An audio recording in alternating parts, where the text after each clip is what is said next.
जलविद्युत निर्मितीसाठी pump storage धाटणीच्या प्रकल्पासाठी महाराष्ट्र शासन आणि NTPC, Welspun new energy, NHPC, renew hydro power, THDC India, Torrent power, Adani green energy या कंपन्यांशी महायुती सरकारने नुकतंच सामंजस्य करार केला।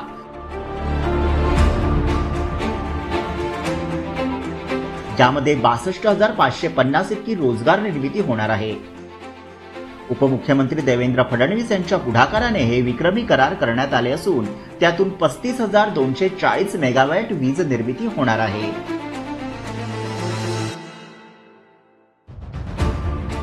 राज्यातील या प्रकल्पांमध्ये सुमारे 1,88,750 कोटी रुपयांची गुंतवणूक, तर राज्यात 2030 पर्यंत 50% वीज निर्मिती ही नैसर्गिक ऊर्जा स्रोतांमधून होणार आहे।